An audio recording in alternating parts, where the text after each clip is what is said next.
Good evening साथियों। एक बहुत बड़ी गुड न्यूज लेके आया हूं आपके सामने। नियोजित भाइयों, एकदम आप निश्चिंत रहें। बहुत बड़ी है, बहुत बड़ा खुलासा है, बहुत बड़ी साजिश है। सरकार को सब पता होता है आपको कहां चोट पहुंचाएगी। आप ये समझिए, बातों को हमें समझना होगा।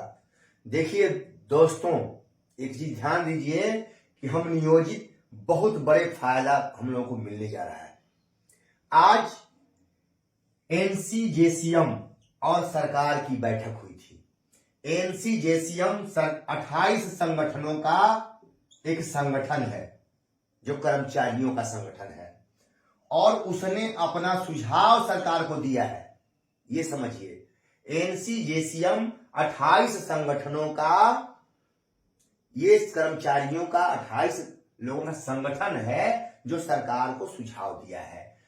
अब सरकार को सुझाव क्या है? 8वां पे कमीशन में। ये समझिए, इस झोल को समझिए कि क्या सुझाव दिया है और उसमें नियोजित को कहां फायदा होने जा रहा है। इस नियोजित के नियमावली को सरकार क्यों समाप्त करना चाहती है, अब खुलासा हुआ है।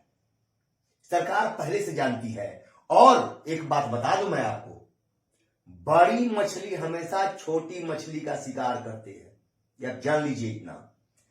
ये 7th CPC या 8th CPC जो भी कमीशन होता है, उसकी मॉनिटरिंग कौन करता है दोस्तों?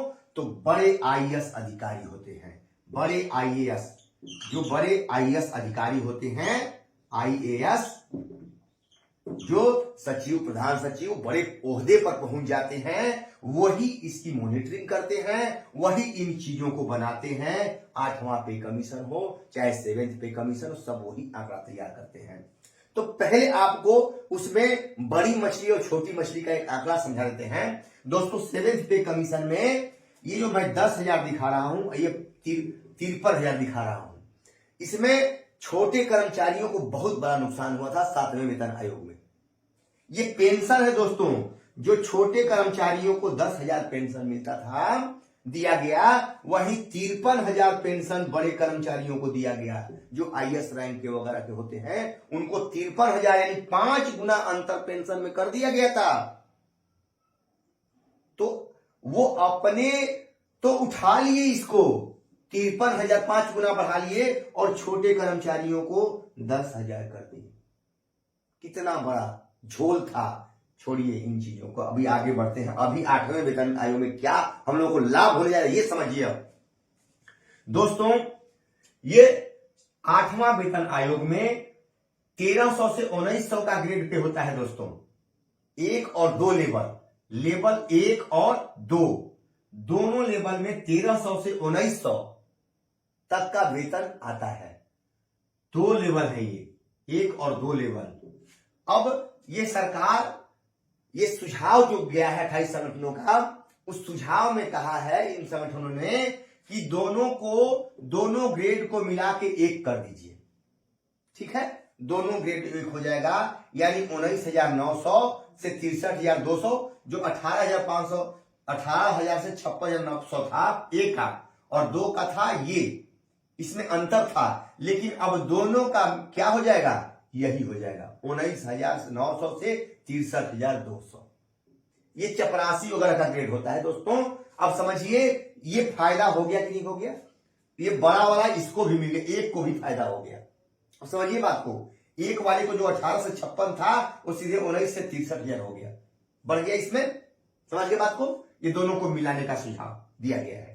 अब हम लोग दोस्तों किस कैटेगरी में आते हैं? हम लोग लेवल 3 और 4 में आते हैं, जिसमें 2,000 क्लर्क लोग आता है, और 2400 जो ग्रेड पे था हम लोग का, उसमें 3 और 4 आता है 2,2400, जो बेसिक ग्रेड और स्नातक ग्रेड के शिक्षक आते हैं, दोनों ग्रेड में, जो हम लोग की नियमावली में है, 2020 वाली नियमावली में है।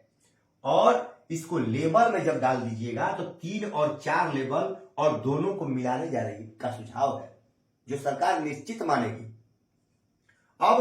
अब दोनों हम लोगों का वेतन, मूल वेतन 21,700 था 2000 ग्रेड पे का, 21,700 जिसमें सरकार ने कटौती कर लिया था, हमको 21,400 दिया था, वही 410 का अंतर रख दिया था। देखिए दोस्तों, यही 7वां वेतन आयोग में 410 का अंतर जो राकेश सांडिल जी समझा रहे हैं, वही अंतर है ये जो सरकार ने रख दिया था, कम कर दिया था इसमें। लेकिन दिया था, ये समझिए करीब रखा था, दूर नहीं रखा था। वो करना है सरकार को, लेवल 3 और 4 में ही हमको रखना है। और जब दोनों मिल जाएगा तो हमको तुरंत यही 25,500 से 81,000 हमको तुरंत लाभ मिलने जा रहा है दोस्तों। दोनों एक मिल जाएंगे तो ये अब हो जाएगा 2400 ग्रेड पे वाला, 2,000 वाले को भी 2400 वाला मिलेगा, और इसमें 1300 वाले को भी अब 19,000 वाला मिलेगा। ठीक है, तो हम लोग यही फायदा में आ गए, समझ लीजिए इस चीज को। हम लोग यही लेवल में डाल जाएंगे, हम लोग का सीधा अब हम लोग इस लेवल में आ जाएंगे, 2,000 वाला सीधा 2400 लेवल में आ जाएंगे।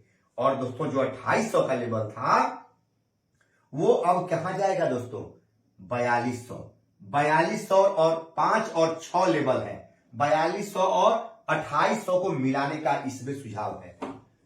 अब 4200 वाला 2800 वाले का भी किसमें आ जाएगा, 35,400 मूल वेतन, 35,400 मूल वेतन हो जाएगा। 24 इसमें 2024 वाले का 25,500 हो जाएगा और 19,900 उनका हो जाएगा। दोस्तों समझिए, आप प्रमोशन जब करके इसमें आएंगे 2800 से 4200 वाले में, 2400 तो ऑलरेडी आपका हो जाएगा 8वें वेतन आयोग में, इसमें तो स्वयं आप आ जाएंगे। अब आप प्रमोशन करेंगे तो कहां जाएंगे, अब बेसिक और ये दोनों एक हो गया। अब आप प्रमोशन करके मेरे दोस्तों कहां जाएंगे, 2800 से 4200 वाले में, यानी 35,400 आपका मूल वेतन होगा। देखिए, यही आंकड़ा तो सरकार आप लोगों को से छुपा रही थी और आप लोग भाग गए विशिष्ट में। अरबों रुपया सरकार बचाई है आपसे, खरबों रुपया बचा ली है। यही आंकड़ा जो 8वां में होने जा रहा है, और समझौता है केंद्र और राज्य से कि जो लागू करेगा वो आपको देना है, राज्य सरकार को भी देना है। अब नियोजित पर लागू होगा कि नहीं ये सुन लीजिए। जब 7वां हमारे ऊपर लागू हुआ तो आप पर हमारे ऊपर 8वां क्यों नहीं लागू होगा, होना है, नियमावली में है, कोई माई का लाल रोक नहीं सकता है उसको। अब देखिए, अब जब ये आप जान गए दोस्तों, तो ये थोड़ा सा समझ लीजिए कि भाई आप जो है विशिष्ट भाई, आप इसके 5200 वाले में आप हैं ही नहीं। बात समझिए, राज्यकर्मी के वेतन में आप ये नहीं है, ये पूर्व से लेवल जो है आप में, अब जो कहते हैं कि ग्रेड पे खत्म, ठीक है, इसको खत्म मान लेते हैं, ग्रेड पे को खत्म मान लिए, ठीक है, आप लोगों की बात मैंने मान ली विशिष्ट वालों की, तो ठीक है भैया, ये तो लेवल में सेट कर दिया ना ग्रेड पे। ये ग्रेड पे कहां आ गया, 1-2 लेवल में आ गया, समझिए बात को, ये लेवल में शिफ्ट कर दिया है। ऐसा नहीं कि ये हवा में खत्म हो गया, इसका कोई मतलब है नहीं, ये चीज इस लेवल के रूप में आ गई, ये लेवल में इसको डाल दिया, फिक्स कर दिया, ये लेवल में इसको डाल दिया, तो हम तो यहां से घसक के यहां आ गए। लेकिन भाई विशिष्ट भाई से मैं पूछना चाहता हूं कि आप लोगों का फिक्स है 25,000, ये कोई लेवल है, किसी राज्य कर्मी वाले उठा के देखिए तो है लेवल, कोई नहीं है। समझिए बातों को, ये नियोजित की विजय है, सरकार हार रही है, सरकार परेशान है इसी बात से कि नियोजित वाला नियमावली तो ये सब जाएगा नहीं तो खत्म कैसे होगा। सरकार नियोजित के नियमावली 2020 को खत्म करना चाह रही है कि इसमें से सारे नियोजित निकल जाए, विशिष्ट बन जाए, काम खत्म, 5200 का खेला खत्म ही कर दो। अब वो रहबे नहीं करेगा, कहानी खत्म, और 25,000 फिक्स रहेगा, तो इनको 7th पे लागू करेंगे, तो इसमें से किसी में अइबे नहीं करेगा तो लागू कहां से होगा। इनके अपने हिसाब से सरकार बैठाएगी, अपना अधिकार होगा शिकार का, सरकार का, वो 7th CPC से इनको मतलब, 8 CPC से इनको मतलब नहीं होगा, काम खत्म यहीं पे। सरकार के अब बिहार सरकार के रहमो करम पे होंगे, और हम केंद्र सरकार लागू करेगी, जब कर्मियों पर लागू करेंगे, केंद्रीय कर्मियों पर लागू होगा, राज्य कर्मी पर ये लागू करेंगे तो हमारे ऊपर लागू होगा, ऐसा नियमावली में सरकार हमारे कही है। उसी बात से डर करके नियोजित नियमावली को खत्म की जा रही है, समझिए। और अब भी जो विशिष्ट भाई हैं नहीं गए हैं, आप रुक जाइए, इस चीज को समझ लीजिए। बहुत बड़ा आंकड़ा देखा हूं, न्यूज को जाके देखिए, हम एक एक चीज ध्यान रखते हैं, परिश्रम करते हैं, तब आप लोग पहुंचाते हैं। ये आप समझिए इन बातों को। ये बहुत बड़ा आंकड़ा दिया हूं और नियोजित के लिए बहुत बड़ी खुशखबरी है कि अब नियोजित भाई छोड़ करके भूल कर मत जाना, अन्यथा कपार पीटोगे कपार। मैं कह दे रहा हूं, सिर पीटना पड़ेगा। ये जो मैं दे रहा हूं ना, बहुत परिश्रम करता हूं इस पे, 2 घंटा बैठा हूं मेरे भाई, तब जाके ये आंकड़े निकाला हूं। और उसमें कई भाई लगातार फोन कर रहे हैं, उनके क्योंकि मेरा कंसेप्ट नहीं हो पाता है, बैठ नहीं पाता हूं, क्योंकि इतना फोन भाइयों का आता है कि मैं परेशान हो जाता हूं।